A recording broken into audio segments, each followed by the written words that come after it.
प्यारे बच्चों, कैसे हो आप लोग। आशा करती हूँ आप सब परिवार स्वस्थ और प्रसन्न होंगे। बच्चों, आपको सामाजिक विज्ञान पढ़ते हुए आनंद की अनुभूति हो, ऐसा मैंने प्रयास किया है। सामाजिक विज्ञान विषय बहुत आनंददायी और समसामयिक भी है, जिसको समझकर पढ़ने से आप सरलता से अपनी परीक्षाओं में अपनी भाषा में उत्तर भी लिख सकते हो।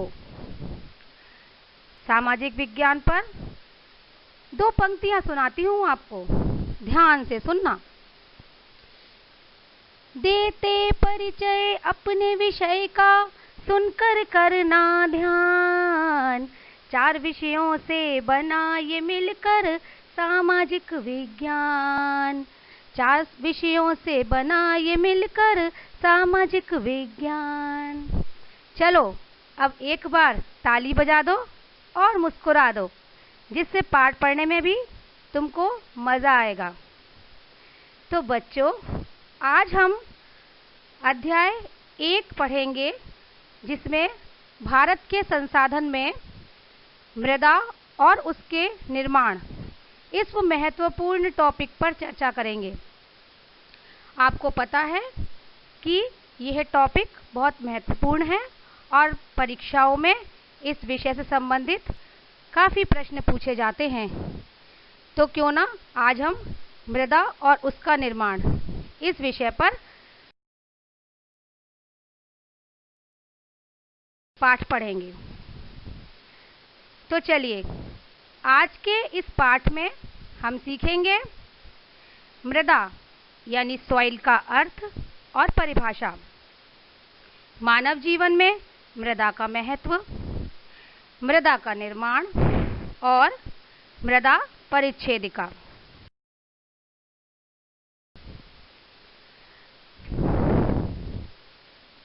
अब हम आते हैं मृदा का अर्थ और उसकी परिभाषा पर।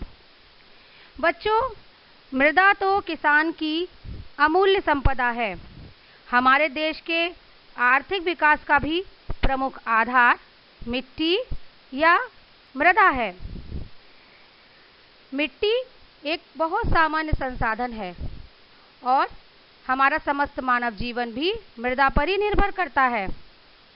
अमेरिकी मिट्टी विशेषज्ञ डॉक्टर बेनेट के अनुसार मृदा यानी सॉइल यानी मिट्टी भूपृष्ठ पर मिलने वाले असंगठित पदार्थों की वह ऊपरी परत है जो मूल चट्टानों अथवा वनस्पति के योग से बनती है।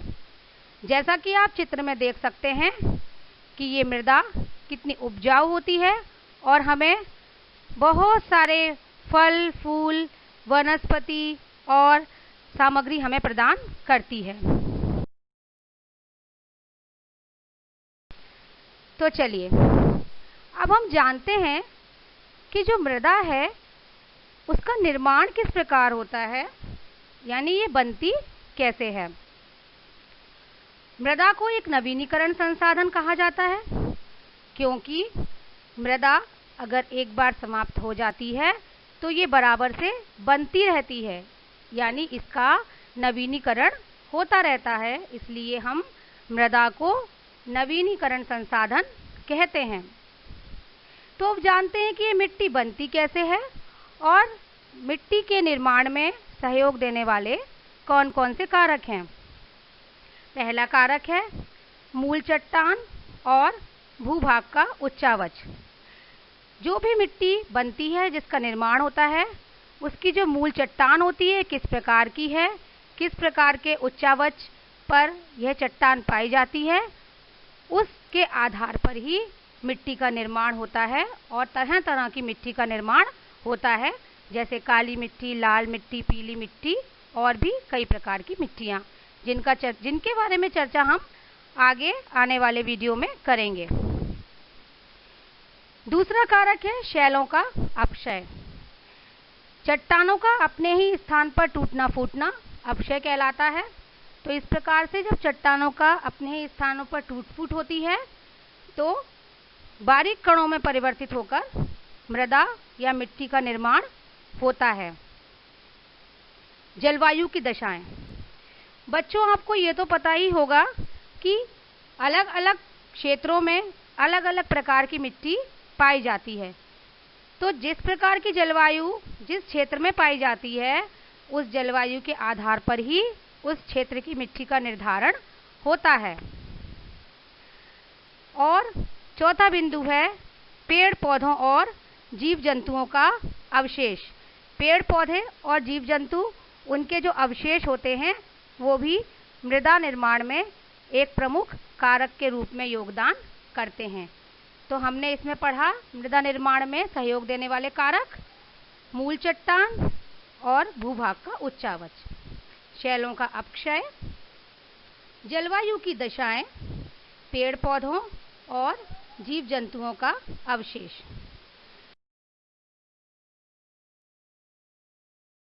चलिए, अब हम जानते हैं कि मानव जीवन में मृदा का क्या महत्व है। जैसा मैंने आपको बताया कि मृदा तो किसान की अमूल्य संपदा है, और आप में से बहुत से बच्चे गांव से भी जुड़े होंगे, जहां आपने देखा होगा कि किस प्रकार से किसान मिट्टी में बीज बोते हैं और हमारे लिए भोजन से संबंधित जो भी सामग्री होती है, गेहूं, चावल, दालें, ये सभी उगाते हैं। तो हम मानव जीवन में मृदा के महत्व को जानेंगे। मानव जीवन में मृदा का बहुत अधिक महत्व है, विशेष तौर पर किसानों के लिए। समस्त मानव जीवन मिट्टी पर निर्भर करता है। समस्त प्राणियों का भोजन प्रत्यक्ष या परोक्ष रूप से मिट्टी से ही प्राप्त होता है।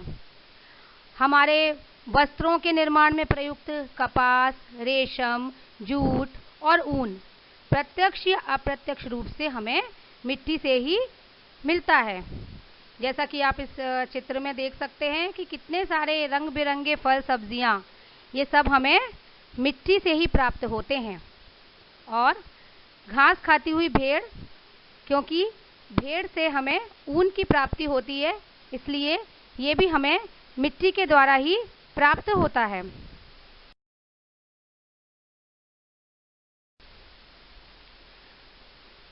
मृदा पर आधारित बहुत सारे उद्योग भी हैं, जैसे कि रेशम का कीड़ा जो शहतूत के पेड़ पर पनपता है, उसी से हम रेशम का निर्माण करते हैं।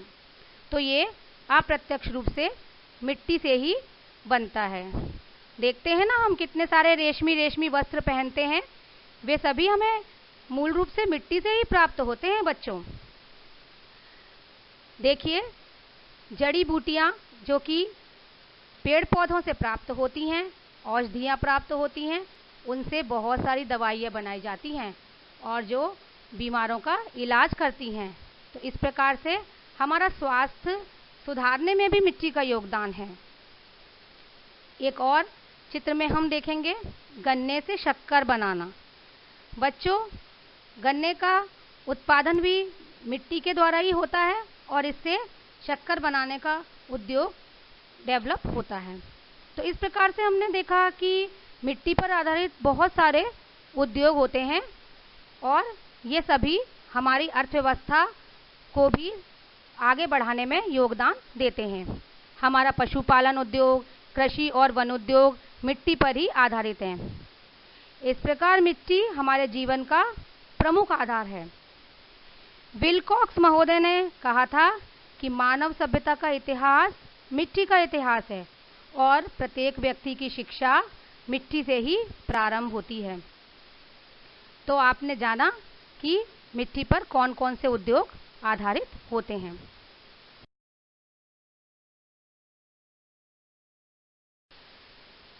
चलिए, अब हम देखते हैं मृदा परिच्छेदिका यानी सॉइल प्रोफाइल को।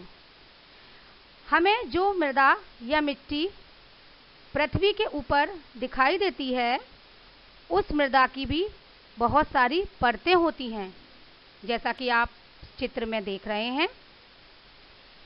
इस मृदा परिच्छेदिका की मुख्य परतें होती हैं। पहली परत ऊपरी मृदा, दूसरी परत उपमृदा, तीसरी परत अपक्षयित मूल चट्टानी पदार्थ और चौथी परत मूल चट्टानें। बच्चों, मृदा परिच्छेदिका किसे कहते हैं? मृदा परिच्छेदिका के बारे में अब हम जानते हैं।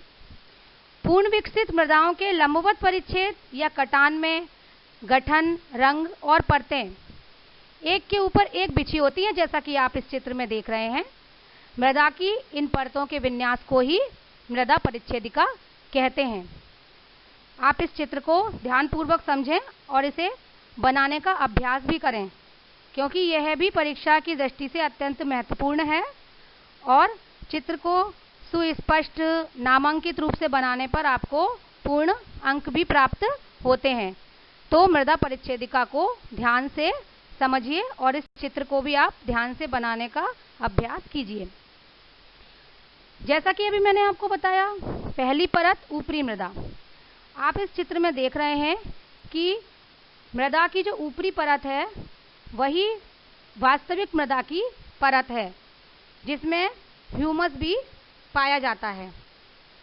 अब आप पूछेंगे ह्यूमस क्या है? ह्यूमस के बारे में आपको बताती हूँ। ह्यूमस पेड़ पौधों और जीव जंतुओं के सड़े गले अवशेषों को हम ह्यूमस कहते हैं। यह मिट्टी को उपजाऊ बनाता है और मिट्टी की इस ऊपरी परत में पाया जाता है। मतलब मृदा की जो ऊपरी परत है, इसकी सबसे महत्वपूर्ण विशेषता है ह्यूमस और इसमें जैव पदार्थ का पाया जाना। अब हम दूसरी परत देखते हैं। दूसरी परत में उपमृदा होती है, जिसमें चट्टानों के टुकड़े, बालू, गाद और चिकनी मिट्टी होती है। गाद का मतलब होता है क्वार्ट्ज और फेल्सपार खनिजों से उत्पन्न जो कणिकामय पदार्थ होते हैं, वही गाद कहलाते हैं। इसके कणों का आकार बालू या रेत से भी छोटा होता है। ये भूमि के रूप में या जल में घुले अवसाद के रूप में हो सकती है। इसके अलावा ये नदियों, तालाबों आदि की तलहटी में भी जमा हो सकती है। इसे सिल्ट भी कहते हैं। इसके बाद हम देखते हैं तीसरी परत। तीसरी परत में अपक्षय प्राप्त करे हुए या अपक्षयित मूल चट्टानी पदार्थ पाए जाते हैं, जिसे हम संस्तर स्थिति या अधः स्तर भी कहते हैं। और चौथा भाग जो है, यानी हमारी चौथी परत, मूल चट्टानी पदार्थों से आवृत होती है। यानी जो आधारी शैल है, जिस शैल के ऊपर ही इस पूरी मृदा का स्ट्रक्चर बना हुआ है, वो आधारी शैल कहलाती है। तो इस प्रकार अभी हमने जाना कि मृदा परिच्छेदिका क्या है और इसकी 4 मुख्य परतें हैं। आप सभी इसे ध्यान से देखिए और चित्र को बनाने का भी अभ्यास कीजिए।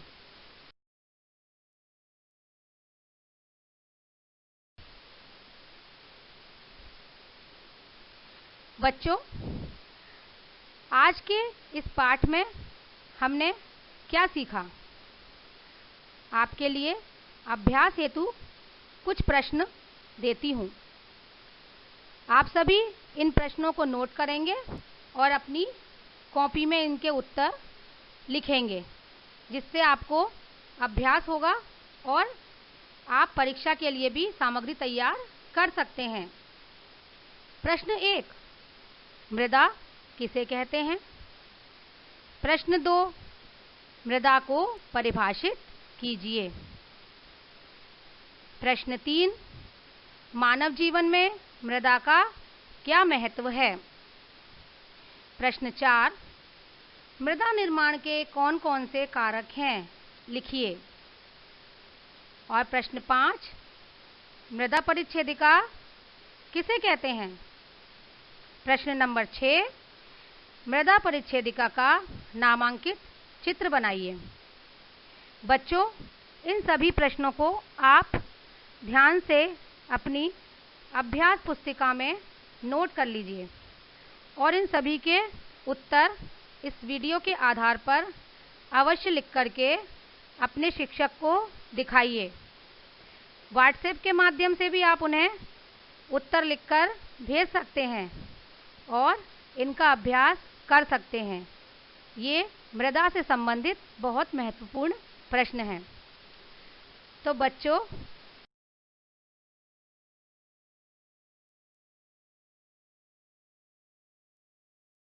कैसा लगा आपको आज का ये वीडियो जिसमें हमने मृदा के बारे में जाना?